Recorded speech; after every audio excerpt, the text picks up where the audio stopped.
It was very late. The moon was still up, and there had been no rain. Dark Blue turned on his radio, and the others gathered round to listen. A reporter was speaking on site from the car park of the National Park in Canberra. Today, I brought my drink from a new cafe bus in National Park. The question is raised, what happened to the usual cafe bus? I have been informed of 3 vintage cars that staged a show here recently, and people here today asked if these cars had anything to do with the removal of their favorite cafe bus. That's not good, said Dark Blue. We need more dirt to cover on number plates. We still have the fake ones, responded Elke. The mud would be enough to hide them if it rains. Maroon was feeling guilty.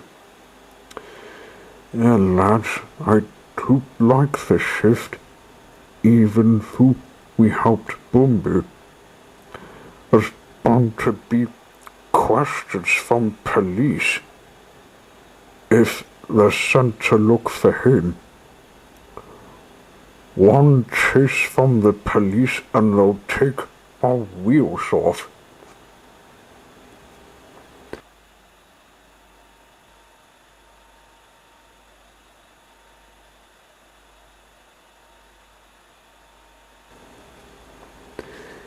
Settle down, smiled Boomby.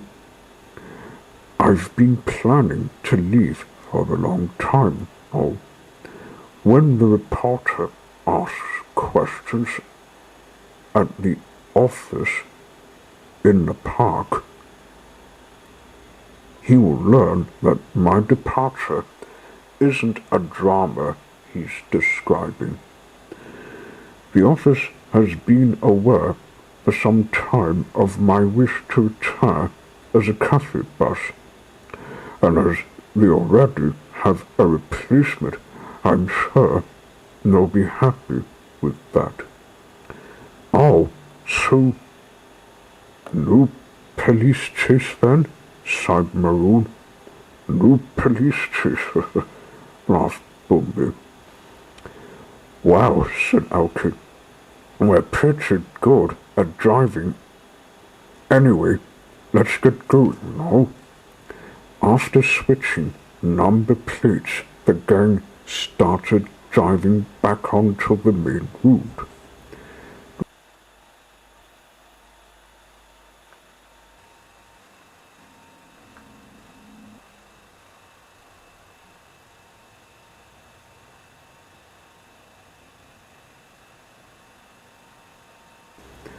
No sooner had they got on the road, Elke came to a sudden stop on the side of the road ahead.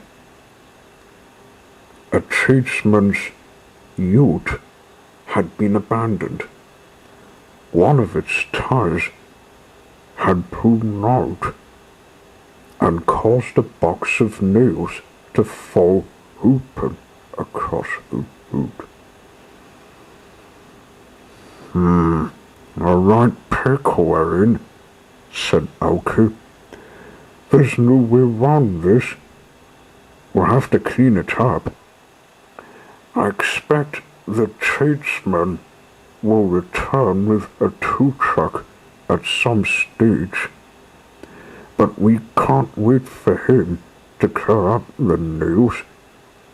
It's quite a trap.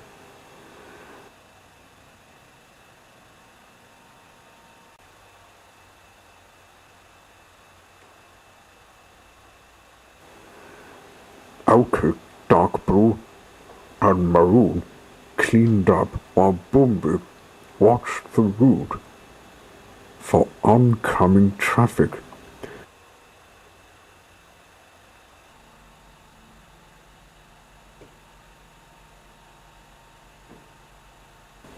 Soon, they were able to continue their journey.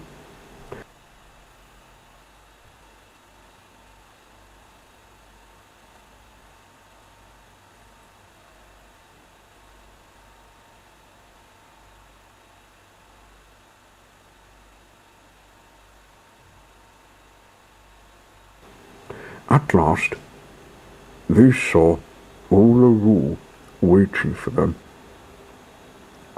Uluru is a huge red rock that would take a person nearly 4 hours to walk around.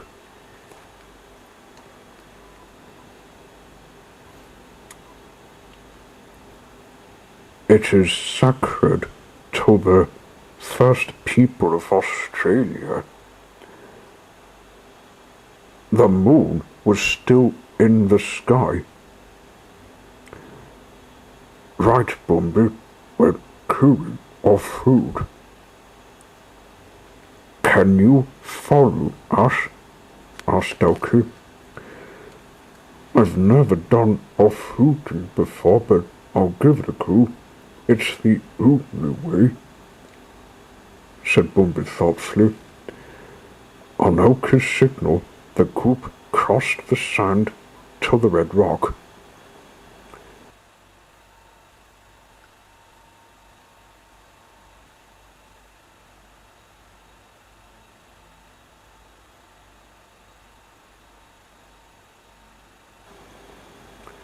Looking across the car park, Elkie's headlights lit up when he saw 2 Mini Coopers resting there. He chuckled and called out, "Hello, Black. What are you doing in Australia? You look like a couple of dusty bricks from a distance." The Minis grinned. "We've been touring her for a while now. Looking to move on soon for change."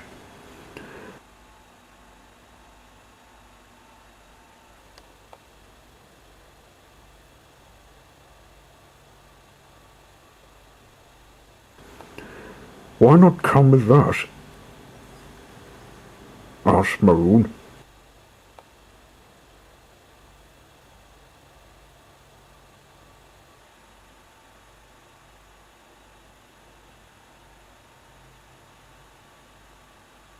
"We'd be delighted," they chimed together.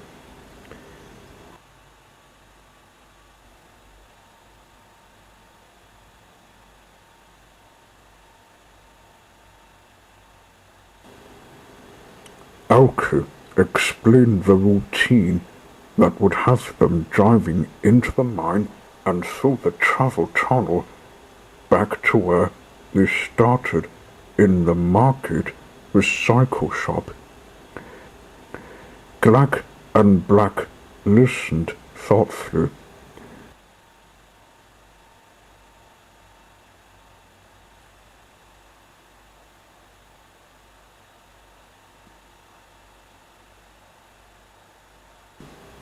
Then Black commented, "The way I see it, we cars will be small enough to enter the mine, but Boomby is too tall," Boomby answered.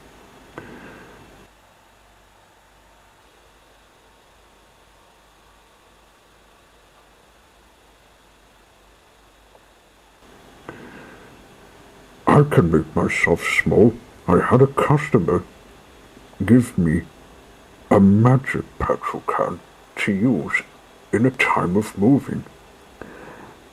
I have been carrying it around for years.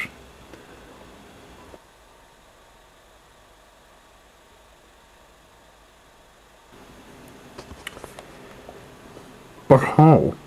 Asked Dark Blue, surprised.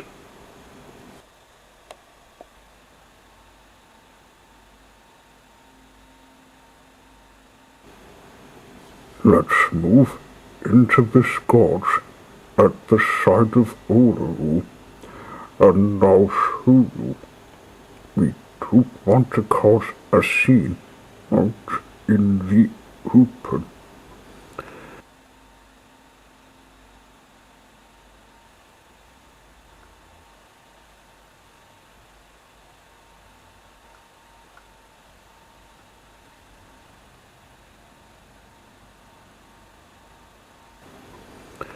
And so you'll hid in a small clearing at the Red Rock.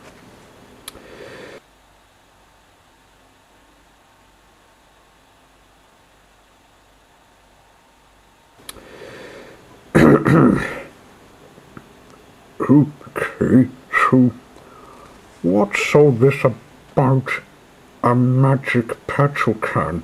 Snorted Oki. This petrol can make me into a bonnet bus. Boomby said, wide-eyed. But how? Asked the cars in chorus. What's this?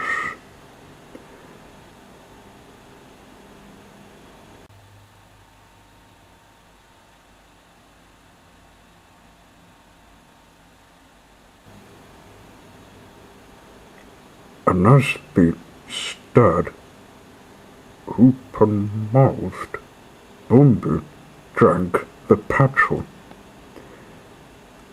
At first, nothing happened. Then,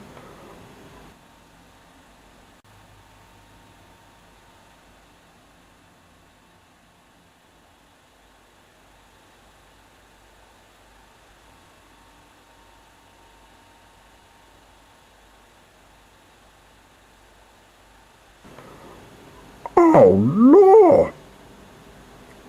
Cried Maroon. In the wink of an eye, Boomby was transformed into a perfect-sized bonnet bus. You look the right size, beamed Black. Come on, let's get out of here, said Oki. Quickly, the team ducked into the mine shaft and are transported through the travel tunnel.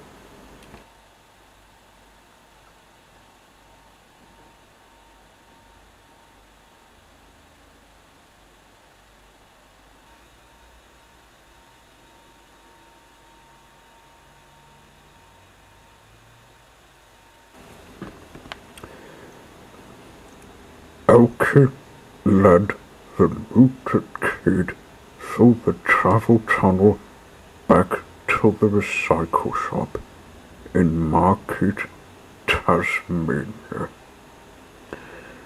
As Boomby emerged, he reverted to his double-decker form. They then continued on with their new friends to a transport depot, which was just 2 hills away.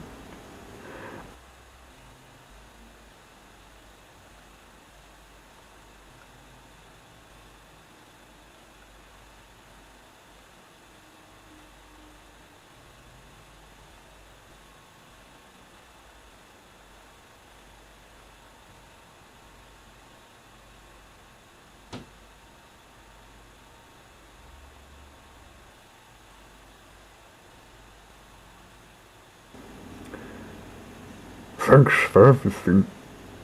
I can work hard now. My new manager will sort me out. Boomby waved to his rescuers. See you later, mate, called Oki. After being on display for so long, we all deserve a little touring in retirement. In a chorus of toots, the fence parted company, and the Austin Sevens and the Minners headed to Snug.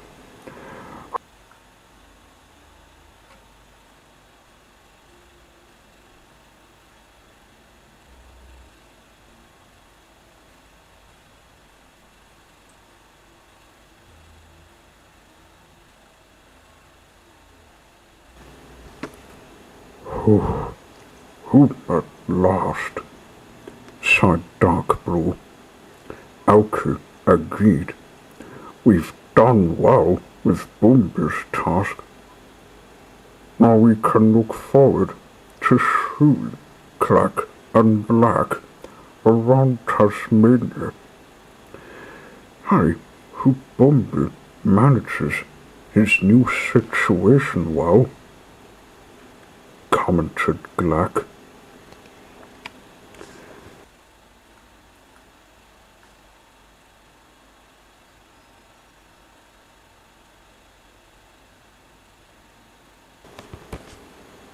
Maroon rattled his luggage rack.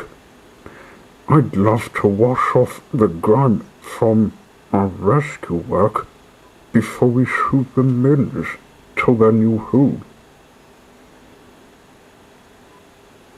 Everyone agreed and went about their business.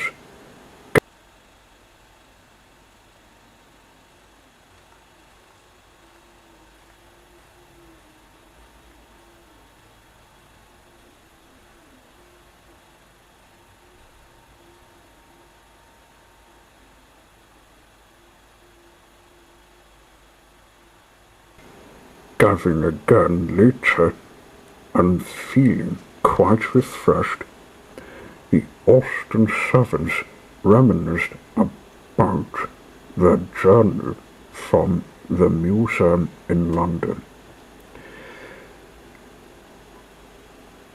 We could write a book on adventures, said Elke. Yes, chuckled Dark Blue. Except the part about how we got from Wales to Margate without a boot.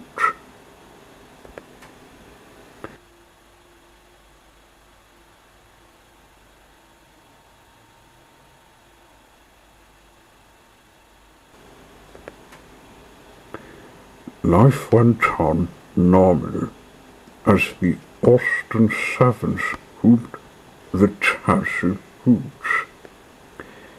People would stand by the roadside, greeting them with a wave.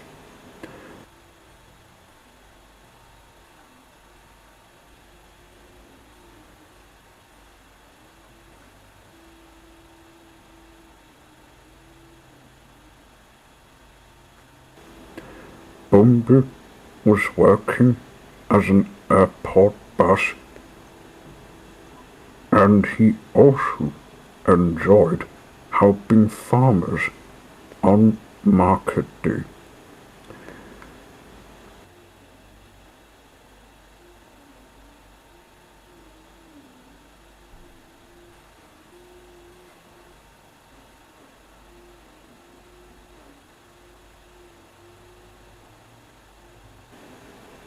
The new cafe bus in Canberra was doing fine and had a long line of customers every day.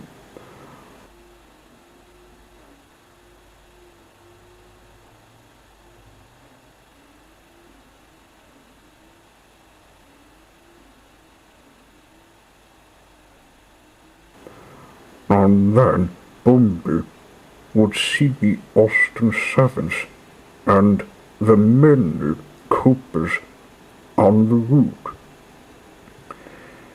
and they would toot to say hello and wink the headlights as they remembered their traveling secret.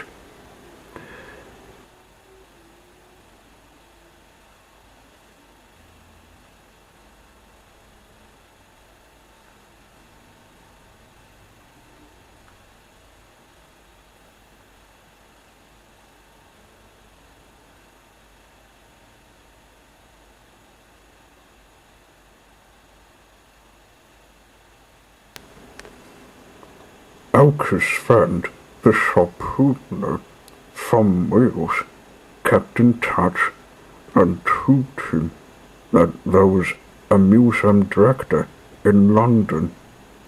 He was a kind, retired miner who liked to study old machines.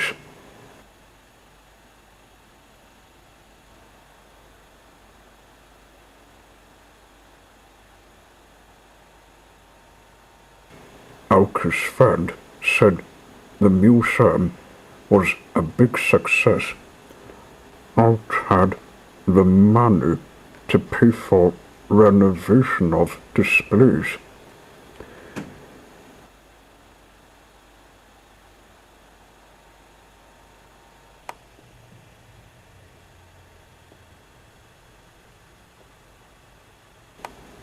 Everyone was settled in their new way of life.